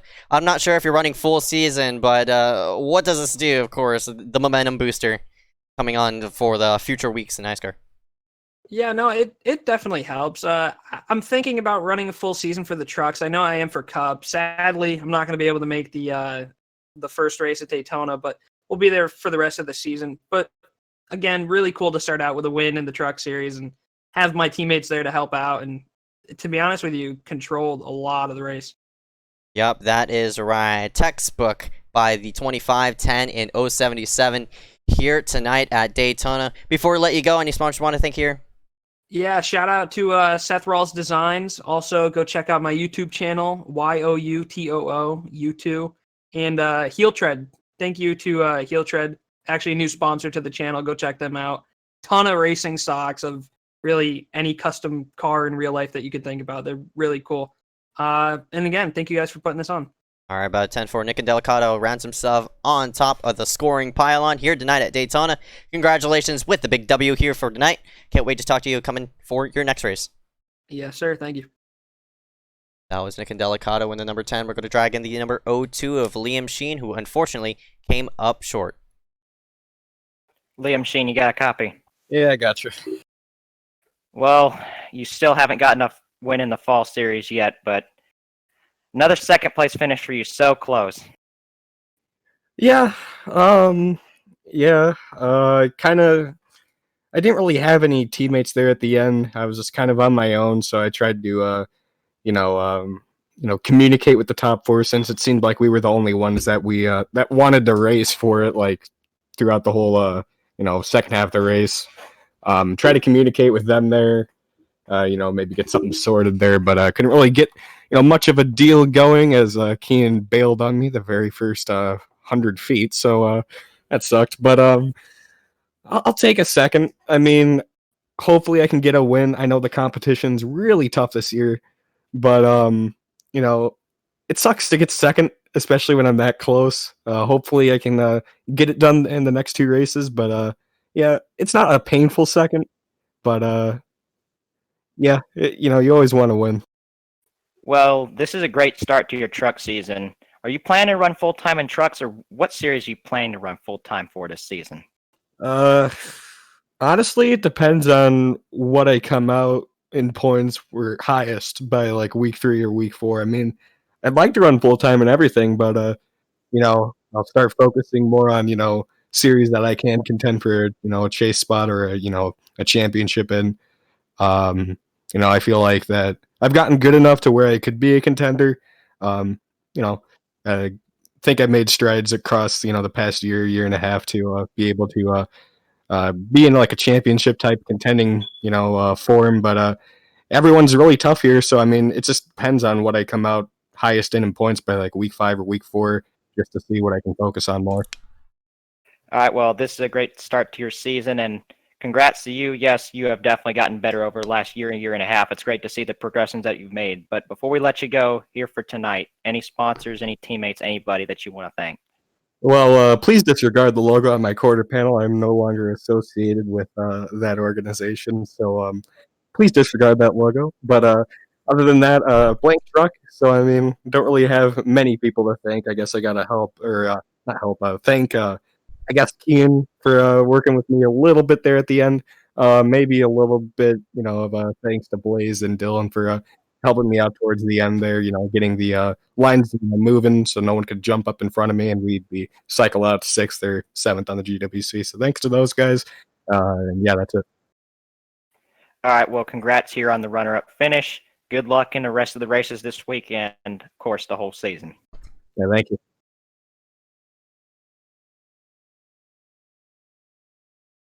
That was Liam Sheen in the number 02. Go ahead and drag in our third person into the booth who came out of nowhere. That number Carson Poindexter. What am I saying? The number 21 of Carson Poindexter. He didn't lead any laps, but he gained a lot of positions on that white flag. My goodness, Carson. Well, of course, on that white flag, I didn't even know where you were sitting. But yet again, a big white flag wreck, and you worked yourself into the top 3 at the end. Carson, what'd you see out of your windshield on that big wreck in turn number 4? I was at the tail of that lead pack, just trying to hang on because I think I had a little bit of damage slowing me down from a wreck earlier. And then when they all started wrecking, I just kept my foot in it. It was just, I didn't have anywhere to go. And then like at the last second, the seas opened up and I was able to get through without a scratch and was able to get through in 3rd place. It was kind of crazy. I was not expecting to make it through that. Yeah, that was right. I didn't even know where you were once took the white flag, but I saw you suddenly pop up in 3rd place. Of course, there had to be some type of effort put into that 3rd place, not just all luck. How'd you get yourself in position? Who were you working with throughout tonight's race? I was mainly just kind of like riding around at the back with my teammates, trying to avoid all the wrecks. And unfortunately, one of the wrecks there with like inside of 10 to go, maybe I almost had it missed, but then a car shot down the track and gave me a little bit of damage that slowed me down just a tad. But yeah, mainly I was just kind of chilling at the back with my teammates and until it was go time. Yep, that's right, and that brought you yourself a 3rd place run here for the evening. Congratulations, Carson Poindexter in the number 21. Before we let you go, any sponsors you want to thank here for tonight? I just want to thank UNC Charlotte, Side Drafting Productions, Yes, sir. Trey Shuttlesworth Photography, SPM, and Tyler Connor's sponsor. I can't remember the name. But yeah, that's who I want to thank. All right, 10 for Carson Poindexter, and that number 21 rounds himself out in third place. Congratulations, man, for your third place around here for tonight. Can't wait to talk to you coming to your next race. Thank you. Go ahead and drag in the 404, Blaze Crawford, who rounds himself. Looks like he's not even here. So Not Cole here. Williams, and the number 42. Cole Williams, you got a copy? Yes, sir. Well, this is your first top 5, I think, here in iSCAR, so this is definitely a momentum booster for you here in your first fall races of the season here. How does this top 5 feel? Yeah, man, that would be right. I've gotten close a couple times, but this will be my first top 5. Feels pretty good, obviously. I wish it could have been, pushing, up in the top, half of the pack, but of course I was expecting, like the dual one, just huge crash. And I was telling my guys, I mean, pretty much everyone in my VC was out by that point. They're all watching me, trying to tell me what to do. I was just like, man, I got no friends out here. I'm just going to chill on the bottom. I know that's kind of how you're going to get through the wreck. And I was kind of in the middle, and then I got to the bottom because I was clear and pretty much got through it with some damage, obviously, but pretty much unscathed. But it's awesome, for sure. Yeah, this is a great start here to your Truck Series season. Do you plan to run full-time here in trucks? Where are you planning to run full-time here for this season? Definitely Cup. It's where I plan to run full-time. I feel like those are my best cars, and obviously Saturday is free, so definitely Cup for me. But I was just free Friday night, and I didn't want to run NIS Open, so getting bored of Kansas. So I hopped in here, and I was like, somehow I qualified P4. I don't really know how that happened, but qualified V4 and then started from the pit lane. I don't trust big packs here. I like to start from the pit lane, at least to Daytona. But yeah, it's maybe I'll run full time here. Well, I think I'm free on Friday. So this was, pretty clean race. I was surprised the wreck didn't happen. I was surprised we didn't go into green white checkers. Obviously, just leader got turned there, but definitely Cup for sure. All right, well, congrats here on this top 5. Before we let you go, any sponsors, teams? I know you got EMR on the hood. Anybody you want to thank here for tonight? Yeah, I want to thank all of my guys at Eel Media Racing. Put another fast truck out there, another good-looking truck. I want to thank my sponsors, Z's Custom Diecast, Stealth Energy, and of course Pella Gaming for coming on board. And just want to thank my guys that were in the race today, and then my boy Shed today helping me out. That definitely, I mean, of course it got thin after a while because Jack got wrecked. Keelan Alt F4 out of the LCQ. There was a lot of problems for those guys, but yeah. All right, well, good luck in the next races that you're going to do. I'm not sure if you're going to do any more of them this weekend, but if you are, good luck, and we'll see you throughout the season. Thank you. And we do actually have Blaze Crawford down here in the waiting room, so we'll probably give him an interview before we go out of here. Blaze Crawford, you got a copy? I got you. Well, this is your first truck start here in iSCAR, and you were running up towards the front, then went to the back, then went back to the front, after getting turned early in the race. How the heck did you save that race car? Yeah, early in the race, I just made a dumb mistake on my part. Tried to clear myself low. I was real close, just wasn't clear enough. And luckily, when that happened, I just kind of gassed it, kept it on the inside, and didn't get enough. I didn't get too much damage there, so I was able to keep going. But throughout the race, I was just able to stay out of all the wrecks and somehow made it out fourth. Yeah, what was your view of that last lap crash where everybody was just getting swept up the racetrack and into the wall? I knew it was coming, and I think I was the 4th or maybe 5th car on the inside line coming to the checkered, and I saw somebody in the middle line get turned down to the inside, and I was just waiting for it. And then once everything happened, I think I got hit by one car. Other than that, I kind of made it out almost completely clean, and all I could see was 2 cars battling it out in the lead, and then 1 car passing by, and ended up 4th. So, who were you working with throughout the race? I had a few buddies in the race, like Liam Sheen, Dylan Alt, Max Brady. They they actually kind of helped me stay up front with all the damage I had. I really needed a car behind me just to stay with the pack, and I appreciate them kind of helping me stay up front towards the end of that race. All right, well, congrats here on the 4th place finish. I think this is your first top 5, so congrats on that. Before we let you go, any sponsors, anybody you want to thank? Yeah, just want to thank my friends that have really introduced me to iSCAR. I've really enjoyed racing the last couple of days in this league. I can't wait for the 250 here coming up. I qualified in for that, so that'll be fun, and I look forward to going into that. All right, yes, good luck tomorrow, the rest of the week, and the whole season here. Thank you. I appreciate it. Have a good night. You too.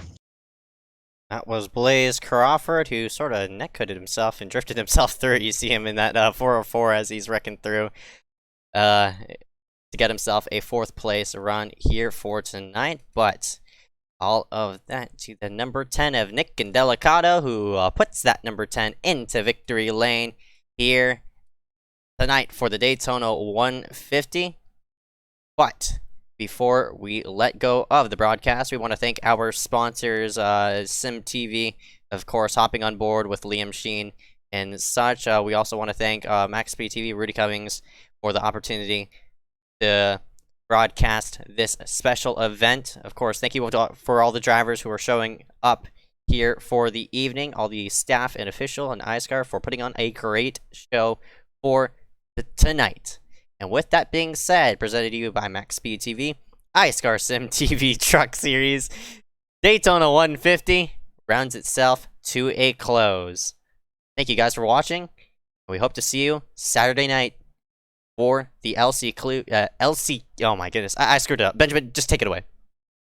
The LCQ is tomorrow to make it into the 250. The first 3 cars that finish in that will be moving on to make up the 43 car field. We know there's a lot of people that are pulling out, unfortunately have other plans that they cannot control. So we'll see who will get in based on that and who will get in based on the LCQ. Should be fun. LCQ tomorrow, and then the 250 will follow right afterwards. So should be a great night of racing.